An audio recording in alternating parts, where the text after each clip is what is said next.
आज हम संगीत सम्राट तानसेन के बारे में जानेंगे। तो चलिए शुरू करते हैं। जिस मनुष्य को साहित्य, संगीत और कला से प्रेम नहीं, उसे हमारे आचार्यों ने पशु बताया है। इन तीनों में भी संगीत विशेष स्थान रखता है। यह एक ऐसा जादू है जिसे सुनकर हम सारी दुविधाएं भूल जाते हैं तथा एक दूसरी ही दुनिया में भ्रमण करने लगते हैं। संगीत हर जगह पाया जाता है, कलकल करती हुई नदियों में, पक्षियों की चहचहाहट में और मंदिरों की घंटियों में। जब से मानव ने पृथ्वी पर पैर रखा है, तभी से संगीत का संचार हुआ है। हमारे पूर्वज ऋषि भी उषा के, सूर्य के और इंद्र के आदि देवताओं के मंत्रों को मधुर स्वर में ही गाया करते थे। हमारा सामवेद भी ऐसे संगीतमय मंत्रों से परिपूर्ण है।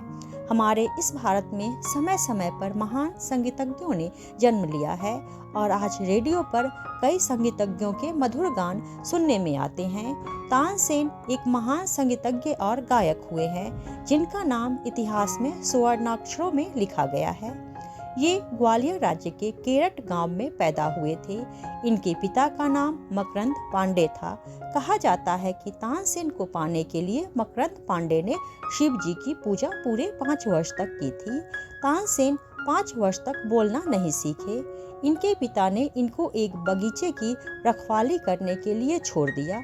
इन्होंने शेर की दहाड़ की हूबहू नकल कर ली। इनकी दहाड़ से सारे पशु पक्षी भाग जाते। एक बार स्वामी हरिदास जी कुछ साधुओं के साथ उस बगीचे में आ निकले। वे वहां आराम करने लगे। तानसेन ने दहाड़ मारी। सभी साधु डर के मारे भाग गए, पर स्वामी हरिदास जी वहीं बैठे सोचते रहे। स्वामी हरिदास जी महान संगीतज्ञ थे तथा वे मनुष्य की आवाज को अच्छी तरह पहचानते थे। उन्होंने सोचा, हो न हो यह कोई आदमी ही है। स्वामी जी बगीचे में घूमने लगे। तानसेन से उनकी भेंट हुई। स्वामी जी को तानसेन से बात करके संतोष हुआ। वे तानसेन को साथ लेकर मकरंद पांडे के पास पहुंचे। स्वामी जी ने पांडे जी से कहा कि यह लड़का होनहार है, इसे मुझे दे दो। भविष्य में चलकर यह एक महान गायक बनेगा। पांडे जी स्वामी जी की बात मान गए और उन्होंने तानसेन को स्वामी जी के हवाले कर दिया। तानसेन ने स्वामी जी से बड़ी श्रद्धा के साथ विद्या ग्रहण की।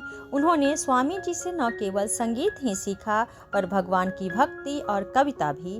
तानसेन श्री कृष्ण के परम भक्त बन गए। पूरी विद्या ग्रहण करने के बाद वे घर लौटे। तानसेन गाँव आकर अपनी विद्या को दोहराने लगे। जब वह गाते तब गाँव के लोग मुग्ध हो जाते। धीरे धीरे उनकी चर्चा दूर दूर तक फैल गई। यह खबर बादशाह अकबर के पास भी पहुंची। बादशाह ने उनको बुलाया। तानसेन वहां गए। बादशाह ने तानसेन का बड़ा आदर किया और उसे अपने नवरत्नों में स्थान दिया। जब दरबार में वे गाते तब सब के सब झूम उठते। बादशाह मुँह मांगा इनाम दिया करते। एक बार बादशाह की लड़की बीमार पड़ गई। उसे दीपक राग सुनना चाहा। दीपक राग गाने से सभी बुझे हुए दीपक जल उठते हैं। पहले तो तानसेन ने टाल मटोल की, पर लड़की ने जिद नहीं छोड़ी। तानसेन ने दीपक राग गाया। सभी बुझे हुए दीपक जल उठे। सारा महल जगमगाने लगा, पर तानसेन का क्या हुआ? उसका सारा शरीर जल उठा। उसे चैन नहीं था। वह पानी पानी करता हुआ भागा जा रहा था कि एक गांव से एक लड़की मल्हार राग गाने को तैयार हुई। मल्हार राग गाने से वर्षा होने लगती है। उसने गाया, बरसूरे काले बादरवा। तानसेन बच गए। जब उनको वर्षा से शांति मिली, तब वह अपने जीवनदायिनी से स्नेह करने लगे। तानसेन ने उस लड़की से विवाह करना चाहा, पर लड़की ने एक शर्त रखी। अपने शर्त के अनुसार तानसेन के मुसलमान होने पर ही वह शादी कर सकती थी, अन्यथा नहीं। किंवदंती है कि तानसेन इस पर राजी हो गए और मुसलमान होकर उस लड़की से शादी की। कई लोग इस घटना को कल्पित मानते हैं। एक दूसरी किंवदंती और है। बैजू भी हमारे देश के महान गायक हो गए हैं। सुना जाता है कि बैजू के पिता भजनिक थे। एक दिन वे तानसेन के महल के पास से साधुओं के साथ भजन करते जा रहे थे।